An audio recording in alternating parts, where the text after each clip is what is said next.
Allahumma salli ala Sayyidina Muhammad. Pernah manggil ya Jabbar pas lagi sakit hati? Makanya sering sakit hati.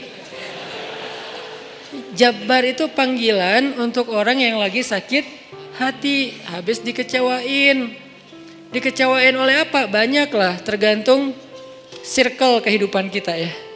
Ada yang circle-nya lebih ke main, berarti disakitin sama gengnya. Ada yang circle-nya lebih ke romantis-romantisan, disakitin oleh mantannya. Ada yang circle hidupnya seputar masalah kerja, disakitin oleh vendornya, oleh partnernya, oleh teman bisnisnya. Soal circle family life kita disakiti oleh keluarga, anak, orang tua, pasangan, dan seterusnya gitu kan. Yang jelas ketika kita merasa disakitin, ketika kita merasa kayak dikecewain, panggillah Allah. Sebelum kita memanggil netizen. Kan kita suka manggil netizen dulu ya.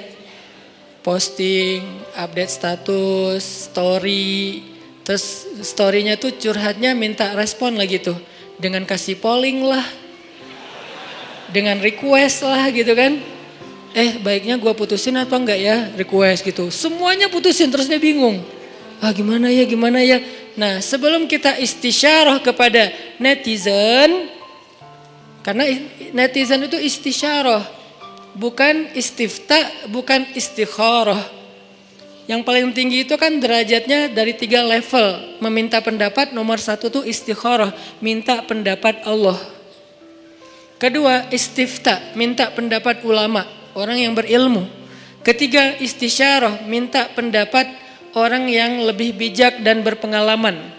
Termasuk kepada teman kita atau followers kita atau geng kita, itu istisyarah. Sebelum kita istisyarah netizen, ya ayyuhal netizen, sebelum kita pakai kalimat itu, atau ya ustaz, bahkan sebelum ustaz, ya kiai, ya syekh, maka ya Allah. Panggil Allah Subhanahu wa ta'ala. Manggilnya gimana Ustadz? Salah satunya selain kata Allah pastinya, karena itu kalimat yang paling mulia, kita juga bisa manggil tematik. Ya Jabbar. Ya Jabbar itu bisa 2. Sebetulnya 3 maknanya Jabbar, tapi yang lebih common tuh 2. 1, dipanggil untuk masalah-masalah yang sifatnya bukan hanya besar, tapi kayak kekuatan. Ya Jabbar, ya Qahar. Arti Jabbar dalam konteks itu yang perkasa, yang memaksa, ya Qahar yang menaklukkan. Sehingga dipakailah kalimat Jabbar, Qahar, Aziz, kan kata-kata yang nama-nama yang perkasa gitu untuk doa-doa yang sifatnya biasanya dipakainya dalam kondisi terzolimi. Ini doa-doa orang yang terzolimi. Kayaknya nggak perlu dihafal juga sih. Bukan gak perlu dihafal, gak perlu dipakai. Kenapa? Berharap kita tidak mendoakan orang yang zolim. Kecuali yang dizolimi dalam urusan agama. Kalau dizolimi urusan pribadi sih, mending jangan mendoakan orang yang menzolimi. Kenapa? Rugi. Mending doain diri sendiri. Ketika kita punya kesempatan doa kita diijabah, jangan kasih doa itu untuk orang lain. Rugi, walaupun bentuknya mendoakan atas keburukan, tetap rugi. Mending kita pakai buat doain diri kita sendiri. Ya Allah, saya lagi dizolimin, mudah-mudahan. Nah gitu kan, berarti kan kita dapat kebaikan.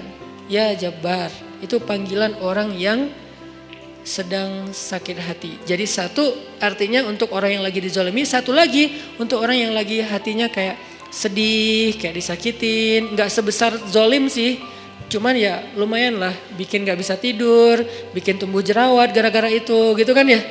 Karena stres. Jadi intinya adalah panggil Allah kalau kita lagi sakit hati dan dikecewain. Ya Allah, ya Jabbar. Salah satu doa minta disembuhkan kecewa dan sakit hati di dalam sholat adalah Rabbighfirli warhamni wajburni. Kalimat wajburni. Selama ini kita baca enggak? Kan? Tahu artinya? Hampir.